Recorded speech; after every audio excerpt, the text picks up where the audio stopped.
Buenas tardes, licenciado. Buenas tardes, Liz. ¿Se mira el documento, jóvenes? Sí, Liz. Sí, Liz. ¿Se mira el documento? Sí, licenciado. Sí, licenciado. Voy a apagar el teléfono. Buenas tardes.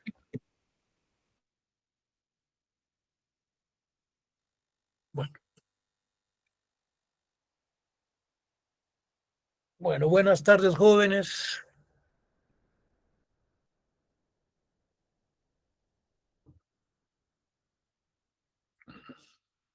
¿Me escuchan? Sí, licenciado. Bueno. Vamos a iniciar la cátedra del día de hoy.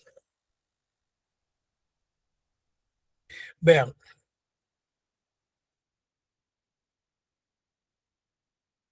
El nuevo derecho agrario surge por varios aspectos. Tenemos los aspectos económicos, aspectos sociales y aspectos de carácter legislativo.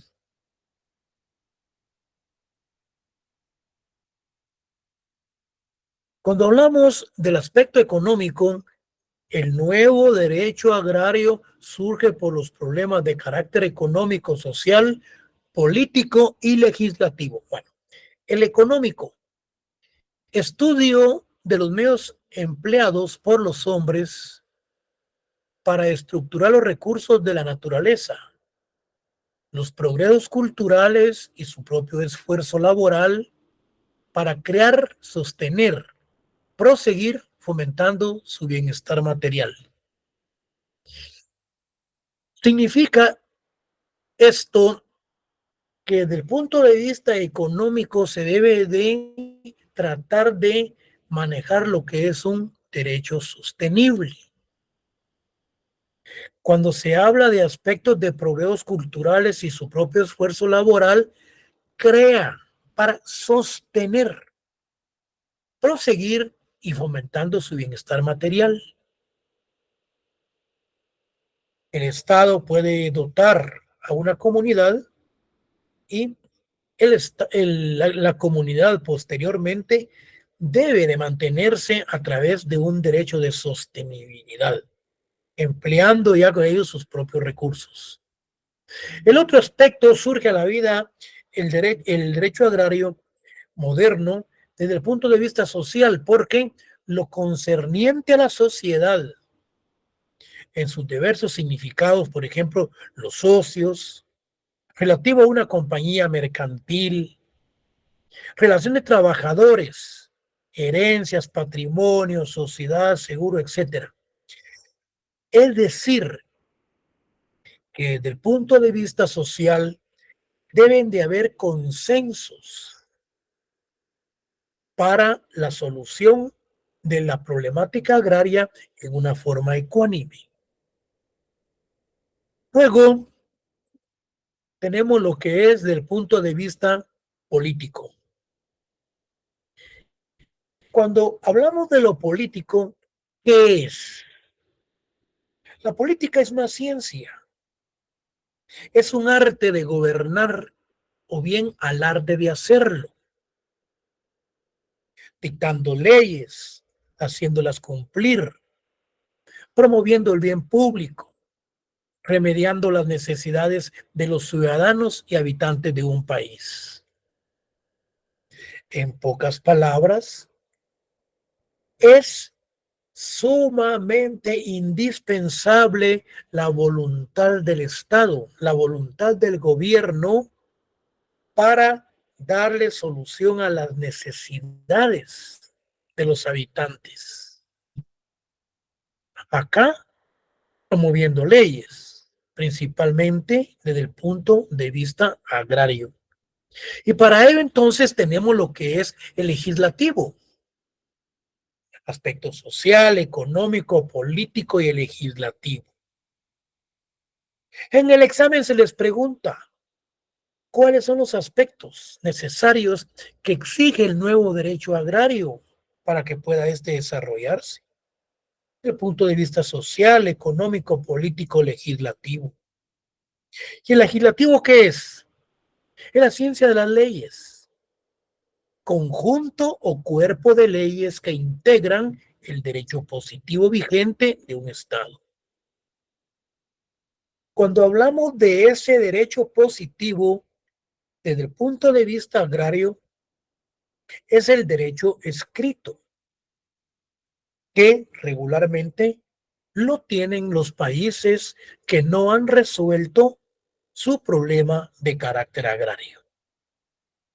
Entonces, el derecho agrario debe fundarse en ser equitativo, justicia para el sector agrario, protección para los más débiles frente a los más fuertes. En otras palabras, de acuerdo a la creación y a la formación de las leyes que se crean a través del derecho positivo, busca que deben de ser leyes equitativas, que desde el punto de vista, pues, agrario, debe de existir una protección para los más débiles, pero una protección no de parte del Estado. Sí, pero de acuerdo a la conformación de esas leyes, para protegernos de los más fuertes, que son los latifundistas, que son los terratenientes. Ahora bien, la nueva cultura de los derechos humanos y el derecho agrario como derecho para la paz expresa que el nuevo derecho agrario requiere de un estudio distinto al tradicional. En otras palabras, cuando hablábamos de un derecho hace 30 años, prácticamente estamos hablando de movimientos revolucionarios, de movimientos violentos en cuanto a la forma de adquisición de la tierra, en donde el campesinado agarraba mojones, agarraba la piocha, agarraba la pala y se ponían a abrir hoyos y hacer las divisiones en una forma bastante violenta. Entonces, dice que el nuevo derecho agrario, de conformidad con los derechos humanos, se debe ser diferente al derecho agrario anterior, en efecto. ¿Por qué? Porque este nuevo derecho agrario se debe de solucionar a través de una reforma agraria, pero de acuerdo a la consolidación y de acuerdo a esos consensos que deben de darse con todas las personas que trabajan el aspecto de la tierra, con todos los campesinos, las fuerzas productivas, y que deben de realizarse en una forma pacífica. El reordenamiento agrario debe de ser entonces basado por medio de sus instituciones. Ustedes han escuchado hablar los institutos, dicen, del derecho agrario o las instituciones. Sí, tenemos la ley de transformación agraria, tenemos las empresas campesinas asociativas, tenemos las cooperativas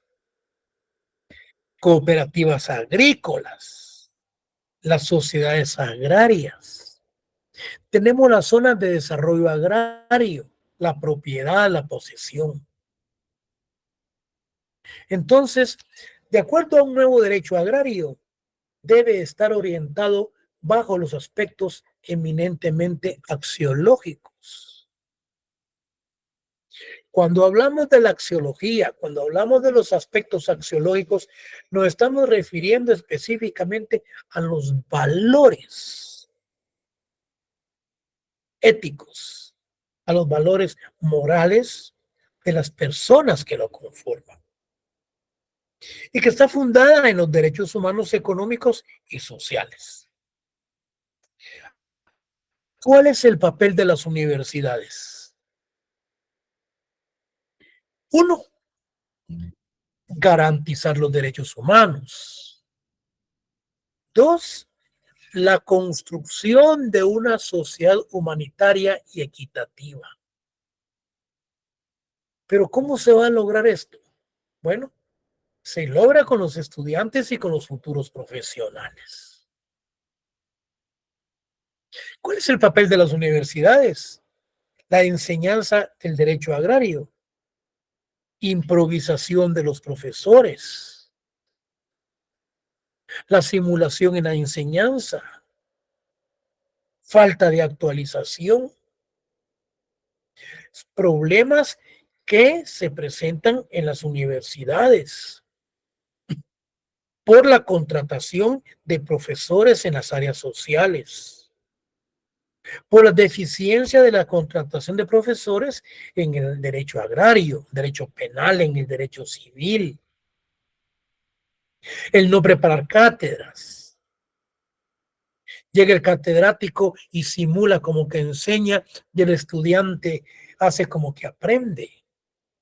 Entonces, realmente se están engañando. La falta de actualización. Se les contratan catedráticos que no son maestros, son bachilleres. No necesariamente se tiene que ser maestro. En lo personal yo soy maestro. Pero el maestro debe de saber qué es el qué y qué es el cómo. El cómo es lo científico y lo cómo es lo pedagógico. En lo personal, yo soy graduado de la Escuela Normal Central para Varones, una de las mejores escuelas de Latinoamérica, la que se encuentra en la zona 13. Han bajado de calidad. Mis catedráticos eran de la Universidad de San Carlos, todos eran catedráticos universitarios. Entonces, esa improvisación de las contrataciones de profesores interinos que no saben ni qué programa, no saben dónde está el programa, no saben qué métodos utilizar, realmente no saben de las bibliografías que se utilizan para la impartición de los cursos. En mi caso personal, yo soy penalista. Trabajé 15 años en la defensa pública penal. Entonces, uno conoce la situación, por ejemplo, en el ramo penal. Conozco en el ramo agrario, el cual estoy impartiendo en la universidad de hace como 35 años. Pero se les contrata a un interino, jóvenes, llega a decirles que va a estudiar a la par de ustedes, porque él nunca ha dado clase. Dice el interino que va a armar grupos y a ustedes los pone a investigar para que ustedes impartan el curso. Así no es la cosa. Dentro del programa, pues, hay cuestiones de que se pueden dar temas a grupos para que los puedan impartir en la cátedra. No hay ningún problema. Pero es necesario de esa enseñanza-aprendizaje con el estudiante, no en esta rama, en todas las ramas del derecho. Entonces, con respecto al futuro abogado, debe de comprender 3 grupos de conocimientos. 1, adquirir conocimientos técnicos. Basados estos conocimientos en textos legales, estudios básicos de la lectura, interpretación, concordancia, sistematización. El catedrático debe tener hábitos de aprendizaje, porque el abogado debe de manejar excelente la memoria, manejo de información, expresión verbal, ecuanimidad, mesura, entereza emocional. En otras palabras, el abogado debe de tener una formación muy generalizada. Cuando el abogado va a las audiencias jóvenes, debe de ir preparado con respecto a la audiencia que se va a desarrollar. Una primera declaración, si es en materia penal. Una audiencia intermedia, donde se da lo que es la acusación. Ir a un debate oral y público, pero hay que estar preparado, conocer el caso, conocer la teoría del delito, saber qué es lo que se le va a decir al juez, por qué se está difiriendo de lo que está imputando el fiscal. Entonces, todos estos aspectos ustedes tienen que llegarlos a controlar. No ir a una audiencia a improvisar y a quedar en ridículo. Mejor repórtense enfermos, que no es aconsejable, ¿va? Porque entonces se están formando mal los profesionales. Si se agarra un caso, hay que defenderlo con mucha responsabilidad. Luego tenemos esa actitud humanitaria, los principios éticos, axiológicos, morales, de defender a los demás, a los débiles, y procurar justicia. No significa eso que no se va a cobrar. La investigación jurídica. Es poco lo que se escribe con respecto al derecho agrario. Necesitamos conciencia social, económica, política y cultural que se presenta con toda crudeza. Entonces, constituye un reto para la didáctica de la disciplina porque se requiere de un replanteamiento de las universidades en su enseñanza y difusión. Pero en tal sentido, el nuevo derecho agrario del que estamos hablando requiere de un estudio distinto al tradicional. Debería de comprender la solución a los problemas del agro a través del desarrollo y el reordenamiento agrario por medio de sus institutos fundamentales, pero con una orientación axiológica, fundada en los derechos humanos, económicos y sociales. Esos institutos, como el Instituto de Transformación Agraria, como la Asociación de Empresas Campesinas, las empresas asociativas. Podríamos mencionar acá también lo que es la Secretaría de Asuntos Agrarios, lo que son también, aparte de la Secretaría de Asuntos Agrarios, tenemos otras instituciones que conforman parte de estos institutos.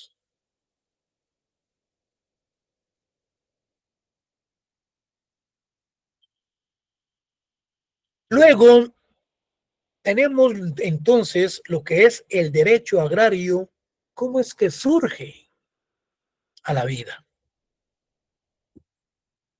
Yo sé que esto ustedes ya lo vieron en el pensum introductorio, en el pensum introductorio en derecho.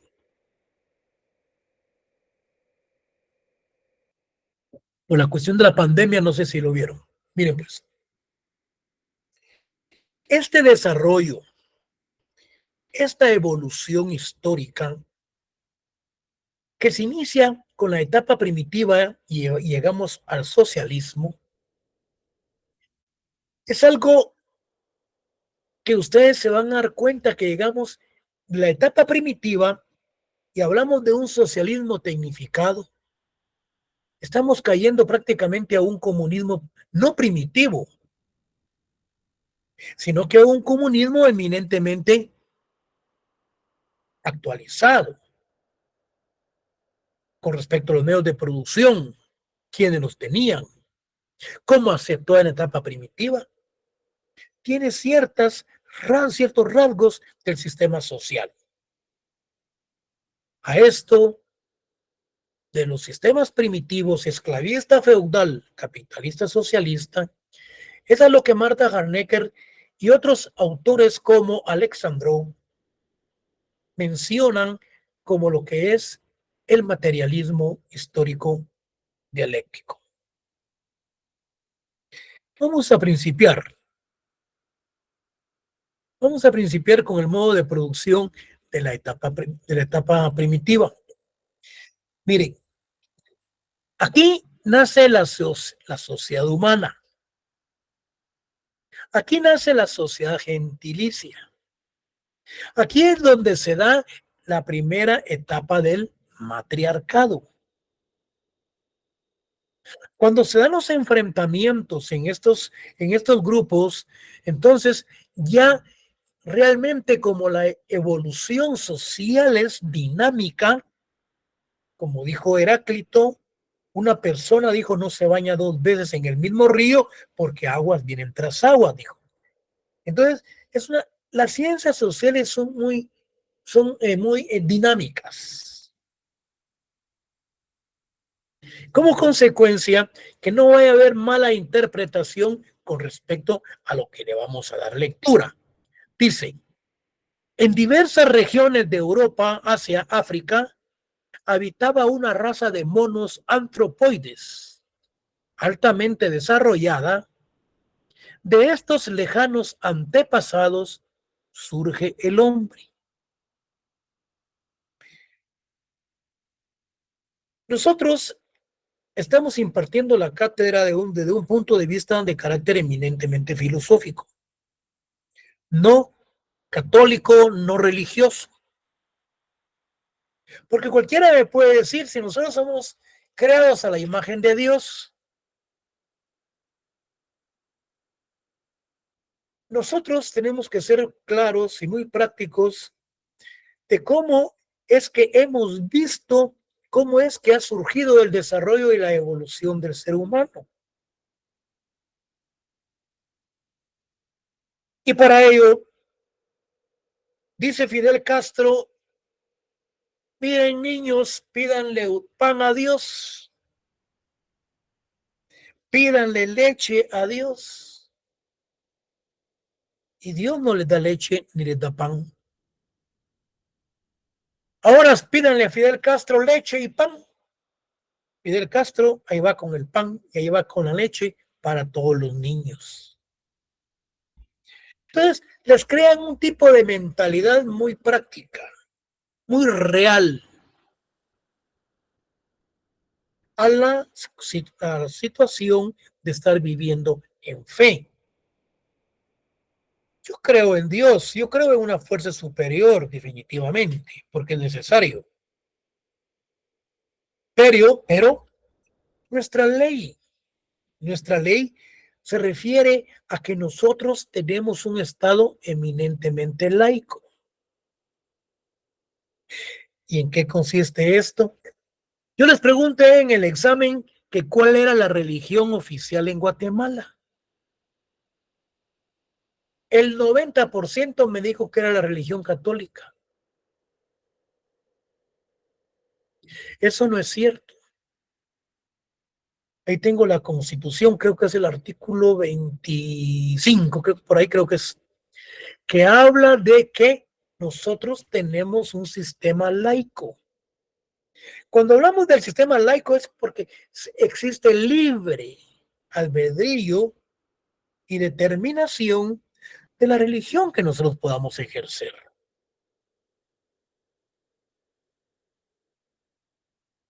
Pero el estudiante como que no estaba muy bien desde el punto de vista que me pone que es laico y que a la vez me ponen que es católico. Y a la vez me anotan el artículo de la Constitución que es laico. Entonces entran en contradicción o es que no comprenden bien lo laico y lo que se refiere eminentemente con aspectos que se están solicitando. Lo laico es porque tenemos libre albedrío de poder participar en cualquier religión. Nosotros no tenemos una religión oficial, porque la misma Constitución lo dice. Entonces uno me pusieron que tenemos libre albedrío, que somos una cuestión laica, no, que tenemos la religión católica y se fundamentan en que podemos tener otra religión. No, eso quiero que quede bastante claro. La diferencia radical entonces entre el hombre y los animales, miren, ¿dónde es que surge esa diferencia entre la creación, entre el ser humano y el animal? En el momento preciso, cuando el hombre crea los primeros instrumentos de labranza. Entonces, la diferencia radical entre el hombre y los animales nace desde el momento en que el hombre crea sus instrumentos. De aquí arranca la fabricación de herramientas y comienza el trabajo. Los antepasados vivían en hordas, vivían en manadas. Significa esto que conformaban ciertas partes, se conformaban con ciertos grupos. Y estos eran cosmopolitas, es decir, que vivían en diferentes lugares y en diferentes épocas, en manadas y en hordas. La aparición del hombre significó al mismo tiempo la aparición de la sociedad humana. El trabajo en común de los hombres condujo la aparición al desarrollo del lenguaje articulado. ¿Cuáles eran las condiciones de vida material en la sociedad primitiva? Las condiciones. Se dio el perfeccionamiento de los instrumentos, que trajo como consecuencia ese análisis de la separación de el hombre con los animales. Entonces, la primera herramienta del hombre fue la piedra toscamente tallada y el palo. Todo lo cazado lo consumían en común y fueron antropófagos. Es decir, que ellos se comían la carne humana. Luego de estas primeras diligencias de ese sistema, surge lo que es el fuego. El hombre primitivo observó que el fuego se originó por frotación. Sí, se frotan dos palos con hojas secas y el calentamiento produce el fuego, el cual fue utilizado para la preparación de instrumentos de producción. Protegió al hombre del frío, ayudaba a protegerse de las fieras, cocinaba sus alimentos. La edad de piedra entonces sucedió a la edad de bronce y esta a la edad de hierro. Seguimos con la etapa primitiva. Miren pues, esto ya lo vieron ustedes. Yo recuerdo, ustedes ya vieron esto en el pensum introductorio. Entonces no les está costando. Yo sé que no. Invención del arco y la flecha. Nacimiento de la ganadería. Aparece la caza y de su progreso nace la ganadería, siendo el primer animal domesticado el perro, la cabra, la vaca, el cerdo, el caballo. Aquí tenemos algo muy importante, porque se refiere a nuestra materia. La aparición de la agricultura primitiva. ¿Cómo es que aparece la agricultura en la etapa primitiva, jóvenes?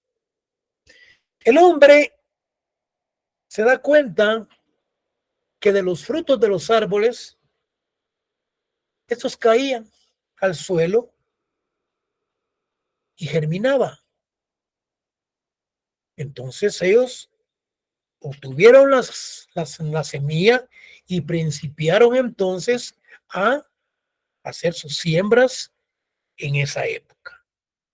En el régimen, dice, la aparición de la agricultura primitiva, recogiendo los frutos y las raíces de las plantas con que se alimentaban, el hombre comenzó a advertir la germinación de las simientes caídas en la tierra. Y así surgió la agricultura. ¿Cuáles las relaciones de producción de la sociedad primitiva? Estas relaciones de producción tenemos lo que es la división natural del trabajo. ¿Y cuál es la primera división natural del trabajo en la comunidad primitiva? Esta es la base de las relaciones de producción, que es la propiedad en común sobre los medios de producción. Significa que en la comunidad primitiva todos los medios que se relacionaban con la producción, estos eran, se utilizaban pues en una forma comunal, a excepción de las armas. Entonces, en el régimen de la comunidad primitiva, la base de las relaciones de producción es la propiedad en común sobre los medios de producción. Lo que yo les mencionaba, es un sistema socialista. La relación de producción de la propiedad es una propiedad en común que pertenecen a los sindicatos o pertenecen a los trabajadores, que eso lo vamos a ver cuando miremos el sistema social o el sistema socialista. Bueno, en consonancia con el carácter de las fuerzas productivas de este periodo. El último día de clase jóvenes hablábamos de las relaciones de producción. Hablábamos también de las fuerzas productivas. ¿Cuáles son las fuerzas productivas? ¿Cuáles son los elementos de las fuerzas productivas? La activa y la negativa. Eso lo vimos el último día de clase. Cuando hablamos de las fuerzas productivas, el hombre, herramientas, el campo, las semillas. Y cuando hablamos de los elementos más que todo negativos, tenemos todos los elementos negativos que son los dueños foráneos, los criollos. Tenemos a los latifundistas que no permiten el desarrollo. Y las fuerzas negativas, bueno, dentro de ellas podemos tener el propio sistema. El sistema que no permite la relación de producciones de las personas que carecen de tierras.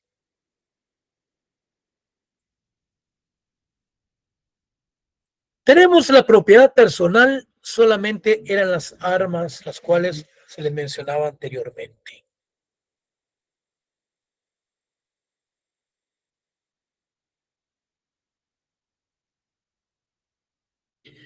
Lenin decía que el carácter social de la producción en este régimen se extendía solamente a los miembros de una comunidad. Al principio los hombres vivían en manadas y en hordas. Más tarde, con la aparición de la economía primitiva y el crecimiento de la población, fue formándose la organización gentilicia de la sociedad, ocupando la posición dominante la mujer.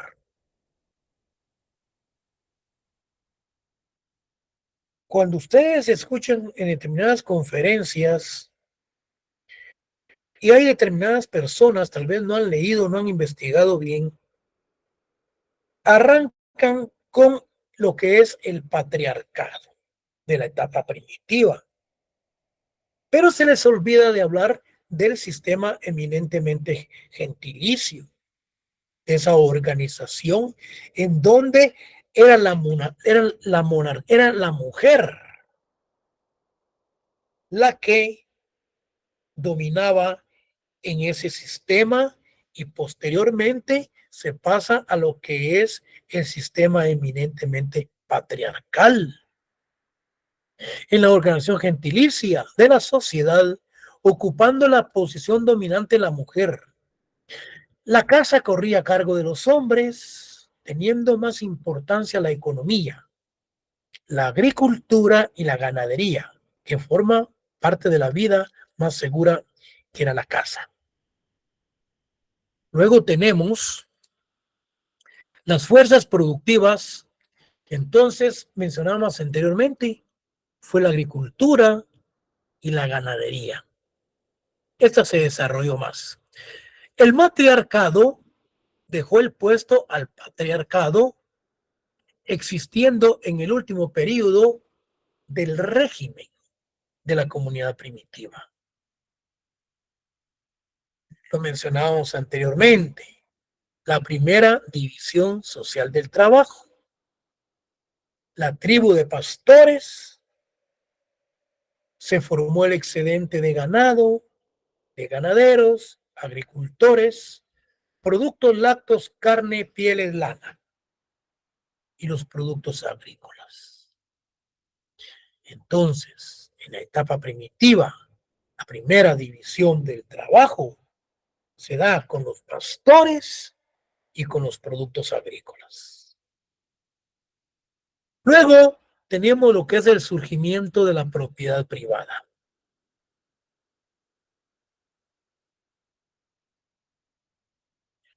El perfeccionamiento de los medios de producción hizo posible la economía individual, por ser esta la más productiva. Es decir, que cuando se perfeccionó ya los instrumentos de producción, ya cuando tenían más o menos, ellos iban teniendo ya más avances en cuanto a la cultura, es cuando surge la propiedad privada. El perfeccionamiento de los medios de producción hizo posible la economía individual, por ser esta la más productiva. En este régimen, la propiedad privada empezó aplicándosele al ganado, extendiéndose gradualmente a los instrumentos de producción,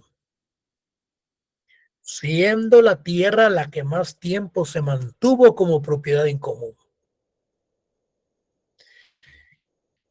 En la etapa primitiva, cuando hablábamos del surgimiento de la propiedad privada, ¿qué fue lo que más tiempo se mantuvo como propiedad en común?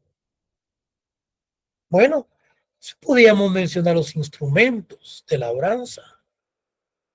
Podíamos mencionar que cuando se daban las casas, todo se compartía en forma común. Pero lo último que se mantuvo realmente fue lo que es la tierra. El lugar entonces de la comunidad gentilicia pasó a ocuparlo la comunidad rural, la casa, la hacienda doméstica, el ganado, todo pertenecía en propiedad a la familia. Quienes ejercían en funciones de jefes, caudillos, militares y sacerdotes, se enriquecieron, se apoderaron del patrimonio comunal, transformándose en aristócratas y en gentilicia, trasladando el poder a sus herederos. El trabajo en común fue sustituido por el trabajo individual. La propiedad social pasó a la propiedad privada y el régimen gentilicio por la sociedad de clases en la etapa primitiva. Lo fundamental es, ¿cuál es la base fundamental entonces de las relaciones de producción en la comunidad primitiva? La propiedad en común sobre los medios de producción. Entonces, cualquiera de ustedes dice, bueno, Pero ¿cómo es posible que estando en la sociedad primitiva, nosotros se pasa a otra etapa, que es la etapa del régimen esclavista?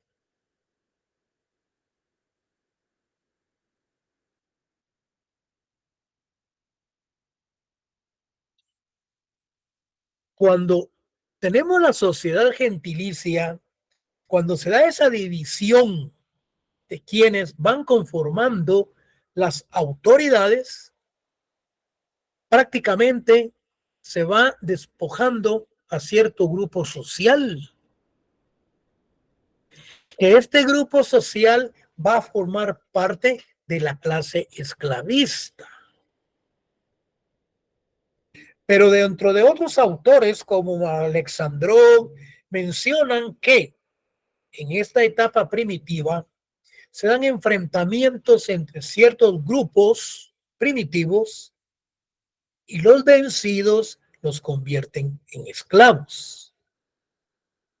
Y de aquí va surgiendo también el otro régimen de la sociedad esclavista. Entonces, el proceso de la etapa primitiva a la etapa esclavista se realizó en el Antiguo Oriente, cuando hablamos de la Mesopotamia. Y la Mesopotamia se encuentra en Irak, Turquía y Siria, entre los ríos Tigres y el Éufrates, la Mesopotamia. No confundirla con la Patagonia, porque la Patagonia se encuentra en América del Sur, como sur. Entonces, aquí estamos hablando de la Mesopotamia, que ocupa parte de Irak, Turquía y Siria, entre los ríos Tigres y el Éufrates. Egipto, India, China, floreciendo en Grecia. Entonces, este sistema esclavista se realizó en el Antiguo Oriente, en esos lugares. Fíjense, pues, esto es muy interesante porque también lo vieron ustedes en derecho romano, lo vieron en el derecho civil. El ciudadano en el sistema esclavista es un ser humano que posee logos. Esto del que en el sistema esclavista, que ciertos individuos posean logos, esto significa que son personas sumamente inteligentes, que conocen, que razonan. Mientras que a los esclavos los tenían ellos prácticamente discriminados. En otra palabra, es decir, carentes de inteligencia. El ciudadano es un ser humano que posee logos. ¿Qué significa logos? Del griego. Pensamiento, concepto, palabra, razón como capacidad humana, razonamiento, argumentación, discurso o instrucción. Es decir, en pocas palabras, cuando hablamos del logo en la esclavitud, es un ser inteligente. ¿Y cómo consideraban al esclavo? Este aparece en la sociedad carente de inteligencia. Lo que sucedió a la venida de los conquistadores, América. Los consideraban de otra clase, los trataban peor, peor que esclavos, discriminados, despojados, y los tenían completamente aislados. Bueno, eso se vio en Derecho de los Pueblos Indígenas para los que fueron mis alumnos. Ahora bien, para la conciencia griega, los esclavos son tratados como cosas. Por ello, los esclavos son propiedad de los que poseen logos. Son los dueños. La economía esclavista era fundamentalmente una economía natural. ¿Cuál es la economía natural de los esclavistas y en qué consistía el día del examen? Esta economía natural radica fundamentalmente en que todo lo que se producía en las haciendas ahí mismo se consumía. De eso es lo que habla la economía natural en el sistema esclavista. Era fundamentalmente una economía natural. Se le llama economía natural aquella en que los productos del trabajo se destinan a ser consumidos dentro de la misma hacienda que los produce. Los campesinos mantenían una economía natural, obligados a vender una parte de sus productos en el mercado para comprar los suyos a los artesanos y pagar los impuestos en dinero, por lo que el producto del trabajo de los artesanos y campesinos se fue convirtiendo en mercancía. Los pobres, fíjense bien pues, aquí esa es la cuestión en donde se deja el esclavismo y se pasa a otro sistema. Pero lo vamos a ver despacio. Los pobres recurrían en busca de préstamos, en especie y en dinero. Los ricos les prestaban los instrumentos de producción. Si estos no pagaban, los reducían a la esclavitud, despojándolos de sus tierras, y así surgió la usura, los prestamistas, que contribuyó a enriquecer a unos y a juzgar económicamente a los otros. La propiedad privada se hizo extensiva a la tierra y principió a venderse la propiedad privada. Si el deudor no podía pagar, el prestamista se veía obligado a abandonar su tierra y a vender en esclavitud su persona y la de sus hijos. ¿Qué sucedía entonces si estas personas prácticamente se quedaban sin instrumentos de labranza? ¿Qué sucedía si estas personas no pagaban? ¿Qué pasaba si se quedaban sin tierras? En conclusión, la esclavitud aparece en la sociedad como un ser carente de inteligencia y de razón, negándoseles características del ser humano. En las guerras se daban las muertes, los vencedores se convertían a los vencidos en esclavos, aprovechándose de su fuerza de trabajo. Los instrumentos de piedra fueron sustituidos por instrumentos metálicos, el hacha y el arado. Permítame un segundo.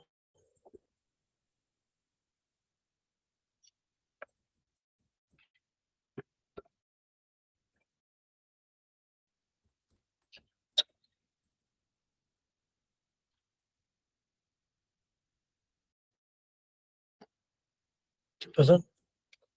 Estamos. Eso es mi control.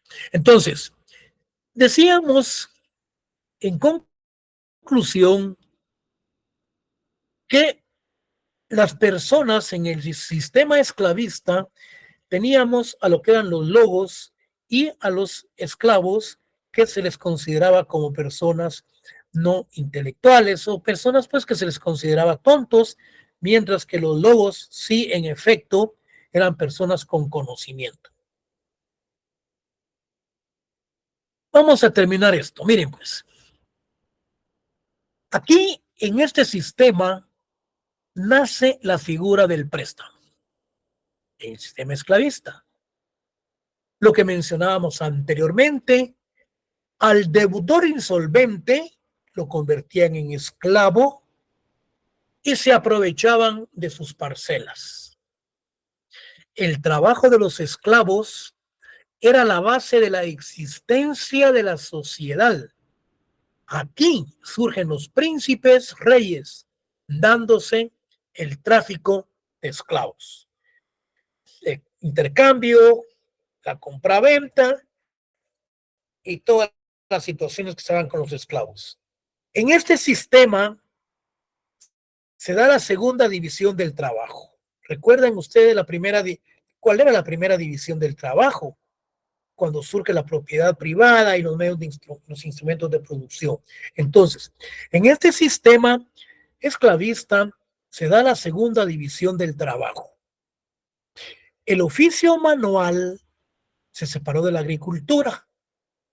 Se da la diferencia entre ricos y pobres, libres y esclavos. Mientras tanto, en el sistema primitivo teníamos que la primera división del trabajo, teníamos lo que eran las personas que se dedicaban a la crianza de las tierras, a la crianza de ganado y a la tierra. La pregunta del millón es, ¿cuál es entonces la ley económica fundamental del sistema esclavista? Se basa en la producción mediante la explotación de los esclavos para el consumo de los esclavistas a base de la plena propiedad de estos sobre los medios de producción y sobre los esclavos mismos. La ley económica fundamental del sistema esclavista, sinceramente, es la explotación, pues, de los esclavos para mantener a los señores esclavistas. La esclavitud, entonces, ya no les producía a los esclavistas más de lo que contaba, por lo que entonces desapareció y se da el paso al sistema feudal. Y cuando hablamos del sistema feudal, aquí nos estamos refiriendo a los señores feudales, que son los terratenientes, y a los siervos de la gleba. Los siervos de la gleba son aquellos a que se les arrenda las tierras el señor feudal a través de un precio, a través del arrendamiento de las tierras, a través de bienes en especie y muchas formas de pago.